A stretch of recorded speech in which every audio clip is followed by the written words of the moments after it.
Welcome viewers to the another show of the art and awareness of happy health.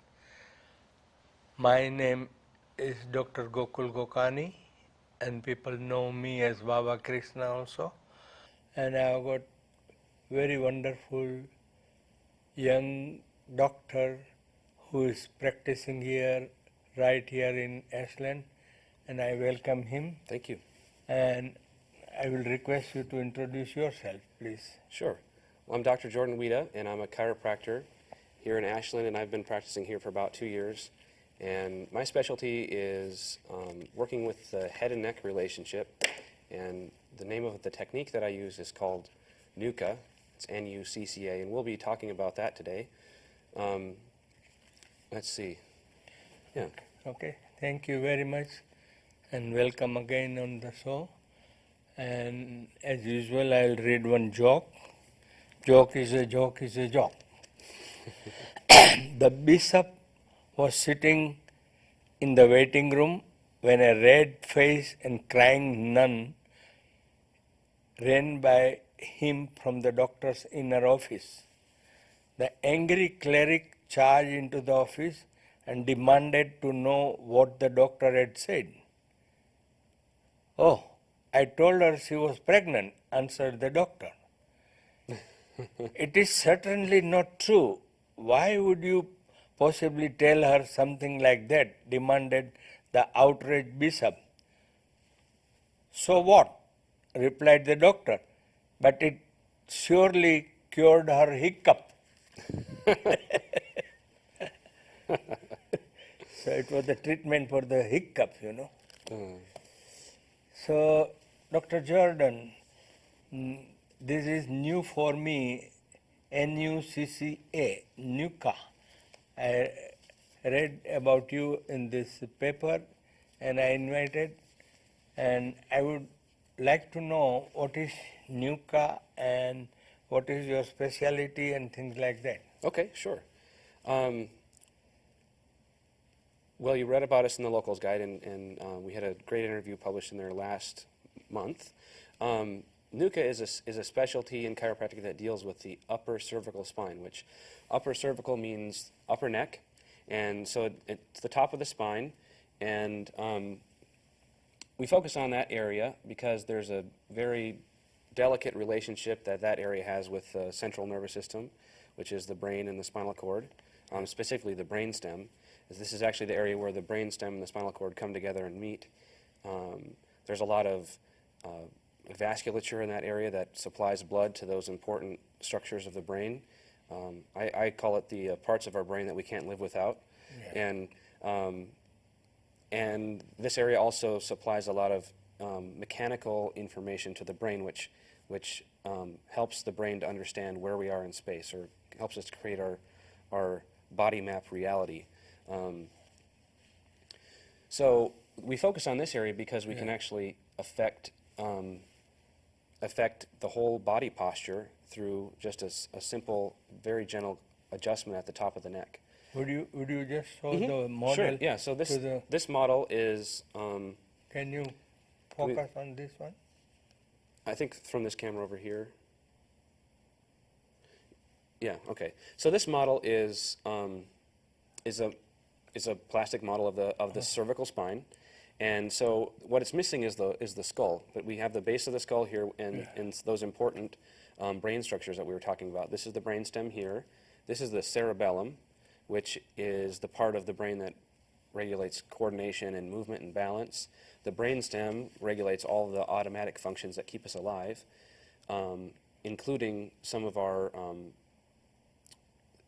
what science is even showing us now is that the parts of the immune system are regulated through the brainstem, and the way we breathe and our heartbeat, and even a lot of our postural, the way we stand and carry ourselves has a lot to do with programs that are running out of the brainstem. So this area is really connected with the head and neck relationship. So on the model you can see, and actually I do this to kind of show the relationship here. So you can kind of see this is the base of the skull, and this is the first bone of the neck, and that's called the atlas. and or C1. And so that's the relationship point. It's kind of the interface between the mind and body, or between the head and neck. And so this is the leverage point for bringing everything back into balance. And as you said something about how much the person's posture gives you the idea about what is wrong with the person, or what do you have to do for correcting that posture? Sure. Yeah. Well, actually, I brought along a little video clip that kind of shows what a person may look like coming to the office. And this video clip will actually show kind of a skeleton with some muscles on it. So can we pull that video up of the alignment video? Okay. All right, so on this video you can see the person is out of alignment, and then here they're moving back in. Okay, so if we can kind of go back to that first frame again. Okay, so there's actually, you can see the muscles contracted out along the one side of the body, and you notice at the bottom one leg is pulled up short. One hip is higher than the other, and one shoulder is lower than the other. So someone who's misaligned, the misalignment shows up in the whole body. Every part of the body is connected, and so even from a simple correction at the top of the neck, we'll actually see all those factors change if we do it correctly. So so part of the analysis is first assessing the person and looking at their posture. Actually, an easy thing to do at home, if you're just curious, is have someone lie down on their back on the floor and look at the position of their feet in relationship to each other. If one is pulled up shorter than the other, then ask them to turn their head from side to side and see if it changes. So if one leg is shorter than the other and it reacts when the head and neck are turned, that's a pretty good indication that there may be a misalignment that's causing that imbalance. So that's one of the first kind of basic screening tools that I use in my office. And then some of the other things that some people may notice when they're looking in the mirror, that one shoulder sits lower than the other. It's a pretty common thing that we see. It's very common. Yeah, and it, misalignment is pretty common, and it comes in different degrees.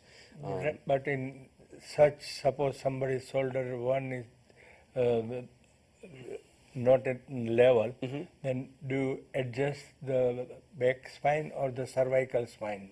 Just right here at the upper neck. Is it? Yeah. And then whole posture will be... The whole posture actually comes up, and it's something we call up and open. So oftentimes people will feel as their posture opens up, their shoulders will start to settle back, and they'll feel taller. Oftentimes their head and neck will start to shift back. A lot of us who sit at a computer all day or work a job where we're intensely working forward, the head and neck start to settle forward, and all that weight kind of collapses the body closed. So this work actually helps to open that up. The chest opens up, the shoulders settle back, the hips balance out. So I mean, I end up seeing a lot of people in my office with a variety of different issues. Yeah. Lately I read that even 1 inch of your this head in front gives 10 times stress in your muscle. Is that? Yeah. The way that you can really feel this is if you had an 8-pound bowling ball at home. Your head weighs 8 to 10 pounds. So if you hold that bowling ball in your arm and you hold your arm just straight up and down, it'll feel like about 8 pounds. Yeah. But then you just move your arm forward 1 inch, it'll feel like 28 pounds. Yeah. Because the gravity actually gravity has more of a pull. Right. And so that's what happens with the body whenever we shift away from the vertical axis, whether it's forward or to the side or usually a combination of the both, then gravity has a lot more of a pull on us, and then over time people just start to collapse down. So it's really fascinating to see, even with this just simple correction here at this really neurologically important area, that people will just kind of unwind and spring open. So it's a lot of fun to see those changes happen. Yeah, and this, in the first place, how the person gets this one shoulder down and one another. Is it due to the posture or any psychological trauma or any childhood trauma or anything? I usually find that there's typically a physical trauma that predates most things. In a lot of cases, some people have had a traumatic birth, or when they're a child, they fell out of a tree or something like that. That's a common experience. Other times there's been a car accident or some sort of a sports injury that put a lot of force into the spine and caused a misalignment here. And then all those other factors like psychological traumas, emotional traumas, they kind of add additional weight and stress to the system. And if it's already imbalanced, it kind of pulls you down further. And so all those factors are important, and I talk to people about the whole picture. But usually I find that there's some sort of a physical trauma that kind of got the ball rolling in that direction, you might say. What type of psychological trauma, when you said psychological trauma, kind of, is there any emotional upset or emotional shock in their life? Which type of psychological? Well, I know in my office, I end up working with a lot of people that have been abused as children, and so when that happens, whether the person is just a small child, and sometimes they don't even have a conscious memory of that experience, but their body has a conscious memory of that, and so you'll see a really sustained posture in kind of, we call it defense posture, where it actually causes the head and neck to come forward, and you'll actually see degenerative changes in the spine. Even in maybe a younger person in their 30s, someone who's had that early type of trauma coupled with a physical trauma, their spine may have degenerated to a point that you might think they look like they're a 70-year-old person just because of how their body kind of got locked into that trauma. Other cases are, I mean, there's a lot of cases of, in my office especially, of domestic abuse and those sorts of things, which are really sad, but if we can make a change in their system, they can start to heal those old traumatic wounds. And with your cervical alignment, do they get rid of that earlier trauma or psychological things also? They come out of it, or they go back to square one, Well, it's an interesting process because as the structure heals, as the physiology starts to come back into alignment, the brain is better able to process those old injuries, and in some cases, patients sometimes will go through a series of dreams where they actually re-experience those traumas. Sometimes they may just feel, they may actually temporarily kind of feel the pain of that old experience as they heal. It's really fascinating. And then for other people, it just kind of clears through, and they don't really have to process it. It really depends on the person, and how their unique way of adapting to all that happened. But do you think that psychotherapies, which your adjustment will be added advantage if it is needed? Right. If it doesn't get settled with your adjustment only, then psychotherapy and your adjustment, because you may have to give few sessions, no? Right. In one session, it cannot be. Right. Yeah, and especially in cases that have more of a history, their body's gone through many years of adaptation, and so there's going to be a tendency to go back to the old patterns, but. Typically people start to experience change early on, and then as they stabilize, then they don't need to see me as often. And in cases where there's been a lot of psychological trauma and their body is processing it out, they may need a support structure or support system to help them work through those issues as they kind of come up. And so psychotherapy is helpful in that regard, to kind of work together with another practitioner to help that process. And does the massage therapy becomes a complementary to your things also? Yeah, absolutely. We have in our office we have a great massage therapist. Her name is Erin, and she uses a technique in massage therapy called ashiatsu, which so she actually uses her feet in order to do the massage. So it it's a very deep deep tissue release, and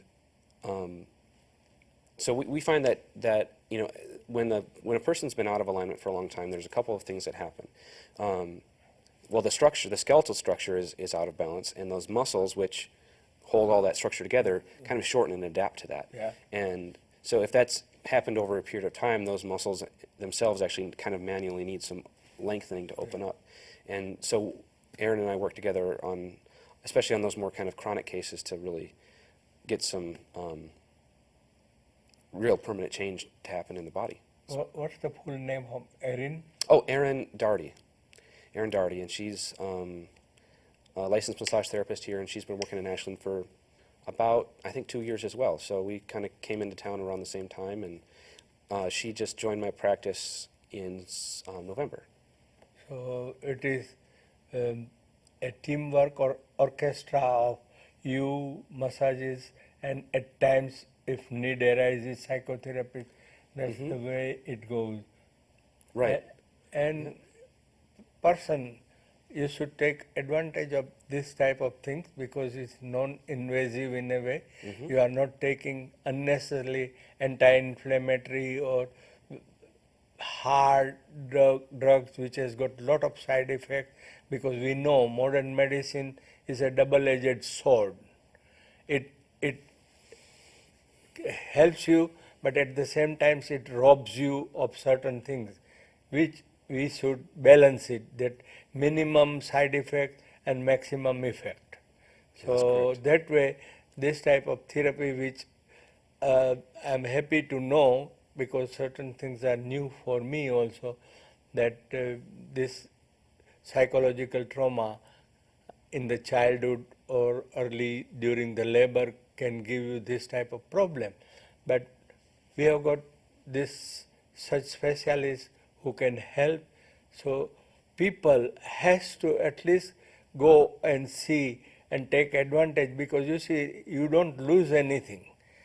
And if they can do in couple of this adjustment, and your cure, because otherwise if those muscles remain in the same position, then you will be hunchback or something later on, you know. Right.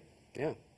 Yeah. And so early intervention is always best, because it prevents those problems from manifesting. And really, I kind of look at it as, you know, we're all put on this earth for a purpose, and if there's something in your physical body that's kind of limiting your ability to do that, then that's too bad. And we'd like to help those people live the life they've always wanted to live. Does this obesity or overweight give the wrong posture? Is there any effect on the posture? Oh, sure. So heavier people, I mean, they tend to have weight pulls in different parts of the body, and that does have an effect on posture. But I've worked with people that are much that are on the obese side of the scale, and their systems still respond, and we see their posture open up just the same as anybody else. And then the thing is, oftentimes someone starts to put on weight because they just feel like they can't move easily, and it hurts, and then it just ends up being a self-perpetuating cycle. So getting someone just a little bit of movement going in the right direction, then they can start to make the lifestyle changes they need, and they can also reverse the obesity. One light question. Yeah. Can you help me to get rid of my belly? Well, that's really your job. You got to get out there and move. But we help people so they feel like they can do that again. And that's kind of. And why I'm asking, because so many people have got this question, so I have to put for them, because they are not in the audience. So they may ask that, doctor, can you help me to lose my belly, because I have got a beer belly, You gotta stop drinking beer. Yeah, that's right. And people, as he said, has to do exercise. Move means exercise. People become a couch potato, and the average people or youngsters see about 5, 6, 7 hours the TV. That's not right, you know. Anyway, it's a boon also to have TV and the latest developments, what is happening. But to become an addict of TV, it robs you of your health, for sure. What do you say? I agree. Yeah, well, that's why this show is only half an hour, right? So right after this show, you can go out Yeah. and take a walk around the block or something. Yes. Because anyway, just I'm singing my song that we didn't have radio, TV in our days because I'm 76 years old, and from school to the this playing field, that was the routine. That once the school is finished, you go in the open air in the nature and play, and do any wild things possible. But today people are hooked to their gadgets and they have to be very, very moderate in that. I don't say I'm not against the latest development, but if it takes your time and you don't have time for physical, then I think you are having a bad deal. It is not in your interest because health is wealth. You may have millions of dollars in the bank, but if your health is not good, you will feel that time that, oh, what's the purpose of the $1 million? That's right. Yeah. Yeah. And what you were saying about movement, too, it just reminded me of this model here. We talked about this structure called the cerebellum. What research is showing us now is that this area we've always known regulates movement, but what we're finding is that this structure also, because it regulates movement, has a lot to do with learning. And so oftentimes children that just sit in front of the TV all day, they have learning difficulties because they're not moving their bodies. And so moving your body not only is important for burning fat and building muscle, but even for building brain cells and learning and learning anything. So even when a kid's at school, and that recess time is really important, gym class is really important, and getting out and moving, and that helps the brain to reorganize all that information that it took in, and so. That's right, because you see, you have got when you are overweight, it means that you have got extra fat, and fat needs the blood, and that robs the blood from other organs and especially brain, because you see, if the fat not doing any good purpose and just sitting there and having to chew your blood supply, and then other organs have to compromise blood supply. So that's why the overweight and obesity is not fair, Right. And you want to say anything about, and you talked about something that middle ear infection can be handled by just adjusting the cervical spine. Can you say something about Sure. Okay. Well, so your experience as an ENT, you worked with lots of cases of blue ear, you were telling me. Yeah.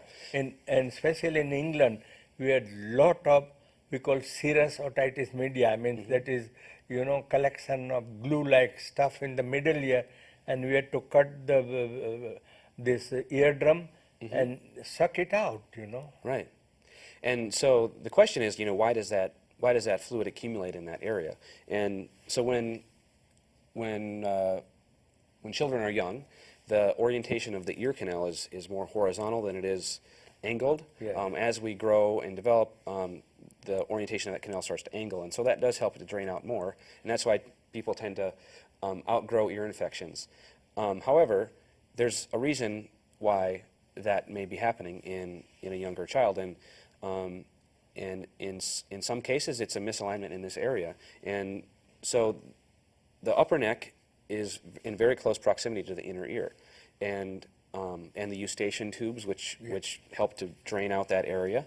And so if there's a blockage here or a misalignment that's causing inflammation in this area, it can potentially be keeping those tubes closed down, and so they have a harder time draining out.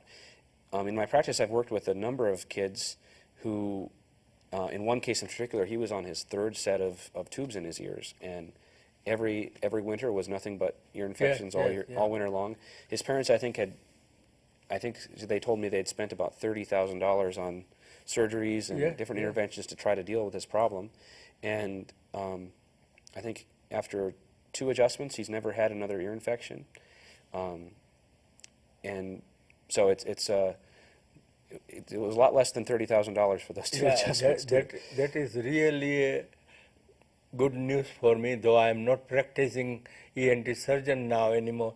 But especially in England, we had a lot of glue ears. We call it glue ears, and people used to come often, and they have got an easy way now to go to Dr. Jordan. Okay, so this much allows us to be here for this show, and I hope you take the advantage, and we will meet in the next show. Thank you very much. First my learned guest, then my beautiful crew, then the director, Michael Jackson, and RVTV, and SOU, and last but not the least, the viewers. Thank you very much. Thank you.